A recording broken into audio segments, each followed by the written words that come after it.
बिस्मिल्लाहिर्रहमानिर्रहीम। Dear students, मैं MC की एक क्विक रिकैप करता हूँ उन स्टूडेंट्स के लिए जो कि सिर्फ बस पास होना चाहते हैं। तो इसमें मैंने आपको एमसी को डिफ़ाइन करके बताया था कि व्हाट इज़ एमसी। तो एमसी को मैंने ये एक बताया था कि outward visible signs of inward physiological events is called as menstrual cycle. कुछ एग्जांपल्स मैंने दी थी। स्ट्रेस का मैंने बताया था, और एक और डेफिनेशन ये थी कि proper periodic discharge of blood, mucus, cellular debris from uterine mucosa at more और less regular cyclical or periodical intervals from menarche to menopause.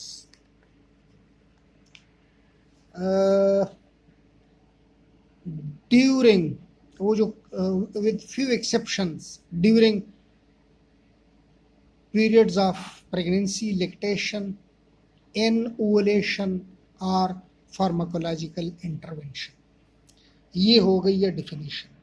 फिर मैंने आपको बताया था कि एमसी के दो मेजर फेजेस हैं। नंबर 1 कौन सा है? फॉलिकुलर फेज, जिसमें एफएसएच, एस्ट्रोजन और एलएच ये हार्मोन्स होते हैं। इसको प्रोलिफरेटिव फेज भी कहते हैं, और ये 1 से लेकर 14 तक होता है। पहले जो 4-5 डेज है उसमें मेंस्ट्रुअल ब्लीडिंग होती है, फिर 5th या 6th डे से सिलेक्शन ऑफ 20 या 30, 20 या 30 प्राइमोडियल फॉलिकल्स होती है, जो कि सेकेंडरी फॉलिकल्स में कन्वर्ट हो जाते हैं, सेकेंडरी, टर्शरी, फिर ग्राफियन फॉलिकल। 14th डे पे ग्राफियन फॉलिकल से एक पुआ निकलता है, उसको हम कहते हैं ल्यूटियल फेज, जिसमें मेजर हार्मोन जो है वो ल्यूटिनाइजिंग हार्मोन है। इसके अलावा कुछ एस्ट्रोजन और मेजर प्रोजेस्टेरॉन ये फिर निकलते हैं। हर हार्मोन का हर स्टेज पे अपने डिफरेंट फंक्शंस हैं। तो ल्यूटियल फेज का दूसरा नाम है सिक्रीटरी फेज। 14th डे पे जब ओव्यूलेशन हो जाए तो अब प्रिपरेशन जो यूट्रस के अंदर हो रही थी मज़ीद बेहतर तरीके से होने लगती है। यूट्रस को में एंजियोजेनेसिस हुई थी, नए वेसल्स बने थे। अब इन नए वेसल्स को प्रोजेस्टेरॉन ने आके मज़ीद स्पायरल और कॉइल फॉर्म में करना है, न्यूट्रिटिव बनाना है, और एक ख़ास किस्म का न्यूट्रिशनल सूप या सिक्रीशन वहाँ पे बनेगा, जो कि उसमें rich in lipids, proteins, amino acids, ये सारी चीज़ें उसमें मौजूद होंगी। क्योंकि जो फ्यूचर में यहाँ पर इम्प्लांटेशन होने वाली है ये उसके फूड का काम करेगा, न्यूट्रिशन उसको प्रोवाइड करेगा।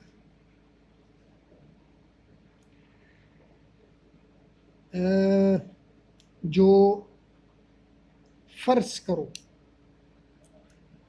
ये सारी चीज़ें आइडियली होती हैं और इम्प्लांटेशन, फर्टिलाइजेशन हो जाती है, ज़ायगोट बनता है, इम्प्लांटेशन होता है, तो फिर तो सब ठीक है।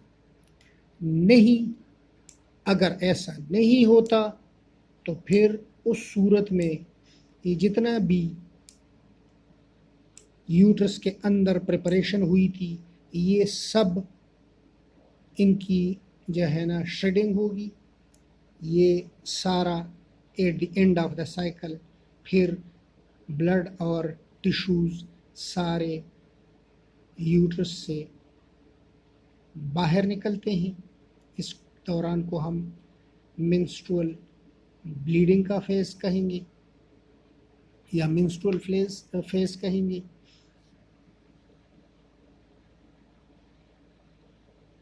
अगर फ़र्ज़ करो हो जाती है फर्टिलाइजेशन, तो फिर की सूरत हाल में, और नहीं होती तो फिर की सूरत हाल में एक ल्यूटिनाइजिंग हार्मोन या ग्राफियन फॉलिकल के लिहाज से डिफरेंस है, वो भी एक्सप्लेन करता हूँ। अगर फ़र्ज़ करो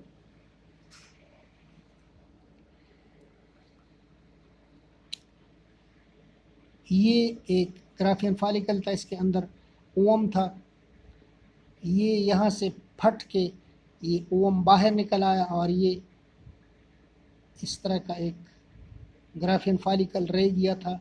इसको हम कहते हैं कार्पस लूटम। अगर फ़र्ज़ करो फर्टिलाइजेशन नहीं होती तो ये कार्पस लूटम चंद दिन तक प्रोजेस्टेरॉन देता रहेगा, प्रोजेस्टेरॉन अपना फंक्शन भी परफॉर्म करता रहेगा। कुछ अरसे बाद ये फिर ये येलो कलर का होता है, कुछ अरसे बाद ये ग्रे कलर का हो जाता है और फिर वाइट कलर का हो जाता है। उसके डिफरेंट नेम्स मैंने आपको बताए थे। ये सारा फेड आउट होके ख़त्म हो जाता है और मेंस्ट्रुअल ब्लीडिंग हो जाती है। लेकिन अगर फ़र्ज़ करो,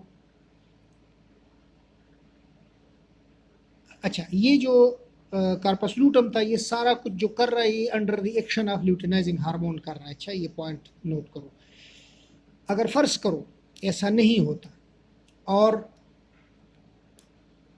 इम्प्लांटेशन हो जाती है, तो फिर प्लेसेंटा बनेगा और प्लेसेंटा से ह्यूमन कोरियनिक गोनेडोट्रोपिन हार्मोन्स बनेंगे, जो मैंने आपको डिटेल में एक्सप्लेन किया था। ये हार्मोन्स फिर इस कार्पस लूटम पे एक्शन करते हैं। तो अगर luteinizing hormone at the end of luteal phase ख़त्म हो जाते हैं, क्योंकि वहाँ एक नेगेटिव फीडबैक भी हाइपोथैलेमस को जाएगा at the end of luteal phase, तो नेगेटिव फीडबैक की वजह से फिर जो है एफएसएच और ल्यूटिनाइजिंग हार्मोन बंद हो जाते हैं।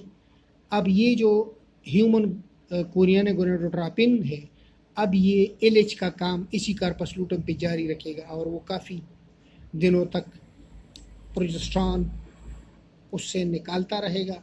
वो यूट्रस को मज़ीद प्रिपेयर करेगा और अपने जो फंक्शंस है वो परफॉर्म करता रहेगा। फ्यूचर की प्रेगनेंसी के लिए ये सारी तैयारी होगी। दोनों कंडीशंस मैंने आपको बता दिए। होप कि ये जो समरी है एमसी की ये आपको समझ में आ गई होगी। कुछ लोग जो कि मुख्तसर सा याद करना चाहते हैं उनके लिए बेनिफिशियल होगा। और मज़ीद अगर कोई बात पूछनी है या कोई डिटेल चाहिए तो मुझसे आप क्वेश्चन करो। अब इसके बाद हम एंडोक्रिनोलॉजी स्टार्ट कर लेते हैं। ठीक है, तो एंडोक्रिनोलॉजी हम स्टार्ट करेंगे। ठीक है, good luck for your preparation and good luck for your future exams.